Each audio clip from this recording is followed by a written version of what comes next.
ఎల్లంపల్లె మాట్లాడడానికి రెడీగా ఉన్నట్టేనా? మొత్తానికి రెడీగా ఉన్నావు. ఇప్పుడు చెప్పు, ఏంది విషయము?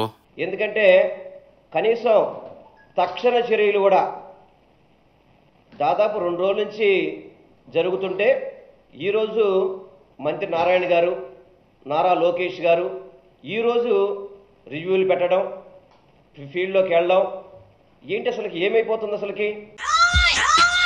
విషయం చెప్పమంటే నువ్వేంది? వరదలు వచ్చిన 2 రోజులకి లోకేష్ నారాయణలు ఫీల్డ్లోకి దిగారని చెప్తున్నావు. వరదలు వచ్చినా మీ జగన్లాగా తాడేపల్లి ప్యాలెస్లో కూర్చొని బయటికి రాకుండా పబ్జీ ఆడుకోవాలంటావా ఏందే కామెడీగా? 2 రోజుల నుంచి విజయవాడ నగరం అంతా కూడా వరదలతో వర్షాలతో అట్టుడికిపోతుంది. నీ బండబడా, వరదలతో విజయవాడ అట్టుడికిపోతుందని చెప్తున్నావు. ఏదైనా ఘర్షణలో గొడవలతో నగరం అట్టుడికిద్దు గానే వరదలతో ఎట్టా అవుద్దే? ఎప్పుడూ లేని విధంగా విజయవాడ నగరం కావచ్చు, విజయవాడ పరిసర ప్రాంతాలు కావచ్చు, ప్రతి ఒక్కటి కూడా ఇళ్లలోకి దాదాపు అయితే గ్రౌండ్ ఫ్లోర్లో కూడా వాటర్ పూర్తిగా కూడా వెళ్ళిపోవడం జరిగింది. కానీ ఈ ప్రభుత్వం చర్యల్లో పూర్తిగా కూడా వైఫల్యమైంది.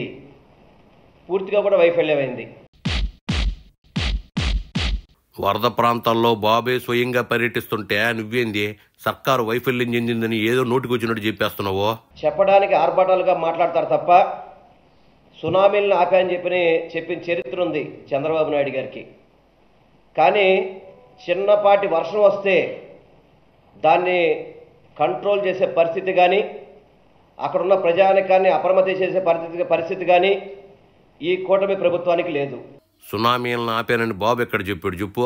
ప్రజలకు మేము అండగా ఉంటాం, ప్రజలకు మేము తోడుగా ఉంటాం అని చెప్పిన కూటమి ప్రభుత్వం ప్రజల్ని ఇలా గాలికి వదిలేసింది.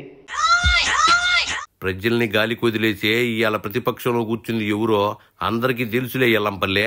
దాంతోపాటు ఈరోజు సింగనగర్ కానీ, ఆర్ఆర్పేట కానీ, అదేవిధంగా అయోధ్య నగర్ కానీ, ప్రియదర్శిని కాలనీ కానీ, ఉర్మిళ నగర్ కానీ, యాకలవ్య నగర్ కానీ, జోజి నగర్ కానివ్వండి, ఏ ప్రాంతం చూసినా కూడా గ్రౌండ్ ఫ్లోర్లన్నీ కూడా నీటి మయంతో మునిగిపోయినాయి. వాళ్ళకి కరెంటు లేదు, నిత్యావసర వస్తువులు అందుబాటులో లేవు, ఆకలి తీర్చే పరిస్థితి లేదు, ఏ అధికారులు కూడా సరిగ్గా పట్టించుకున్న పరిస్థితి లేదు. ఇదేనా మీ పరిపాలన? కూటమి ప్రభుత్వం చేస్తున్న పరిపాలన ఇదా? విజయవాడ నగరం మీద ఇంత కోపమా మీకు? విజయవాడపై మీకు కోపం ఉండే విశాఖను రాజధానిగా చేసి వాళ్ళకు కోపం ఉందంటే ఎట్టా? ఎవరు నమ్ముతారో? కేవలం దిక్కుమాల రాజకీయాలు చేయడాలు, కోడికత్తితో దిక్కుమాలిన రాజకీయాలన్నీ ఎవరు చేశారో అందరూ చూస్తానే ఉన్నారులే. ఏదో అమ్మాయిల పేరుతో కాలం గడపడాలు, అధికారంలో ఉన్నప్పుడు అమ్మాయిలతో కాలం గడిపి వాళ్ళనంటే ఎట్టా చెప్పు? ఈరోజు ప్రజానీకం అంతా కూడా చాలా మంది మాకు ఫోన్లు చేస్తారు. ఈరోజు మా కార్యకర్తలు కానీ, మా నాయకులు కానీ, మా స్థానికంగా ఉన్న మా నాయకులు కానీ ప్రతి ఒక్కళ్ళు కూడా సహాయ చర్యలో ఉన్నారు. మీ వాళ్ళు సహాయాలు చేస్తున్నట్టు మేము ఎక్కడా చూడడం లేదే. ఏ అధికారి కూడా, కనీసం కలెక్టర్ గారికి దాదాపు 2-3 సార్లు ఫోన్ చేశాం, వాళ్ళు కూడా అధికారులు కూడా, ఎందుకంటే ప్రజాప్రతినిధులే ముద్దు నిద్రపోతుంటే చేస్తారు. ఓహో, ఏ అధికారి మీకు సహకరించడం లేదని చెప్తున్నా? ఎల్లకాలం అధికారులు మీకే ఎందుకు సహకరించాలి చెప్పు?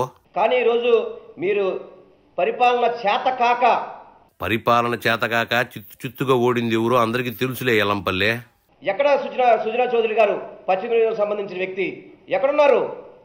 అదేవిధంగా బోండమ్మ గారు ఎక్కడున్నారు? కేసీఆర్ చిన్ని గారు ఎక్కడున్నారు? వాళ్ళు ఎక్కడున్నారని అట్టాడగతావేంది? వాళ్ళకి మీలాగా పని పాట లేదనుకుంటున్నావా ఏందే? వీకెండ్స్లో మీరు అందరూ కూడా ఎక్కడున్నారో అందరికీ తెలుసు.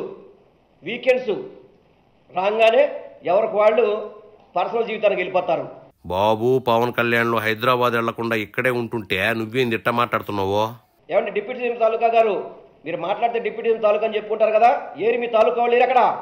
పవన్ తాలూకా జన సైనికులు వరద ప్రాంతాల్లో సహాయాలు చేస్తానే ఉన్నారులే ఎల్లంపల్లె, నీకే కళ్ళు కనపడటంలా. ప్రజలకి సహాయం చేయండి, ప్రజలకి ఆకలి తీర్చండి, ప్రజలకి అన్ని రకాల సౌకర్యాలు కల్పించండి. అంతే తప్ప మీరు ఊరికే షోలుగా ఫోటోలు తీసి వీడియోలు పెడితే మాత్రం కుదిరే పరిస్థితి కాదు. వాళ్ళన్నా ఫోటోల కోసం సాయం చేస్తున్నారు. మీ హయాంలో అయితే వరదలప్పుడు కూడా మీరు బయటికి రాకుండా ఇంట్లోనే కూర్చున్నారుగా. చెప్పినంత వరకు చాలుగానే, ఇంకెళ్ళు ఎల్లంపల్లె.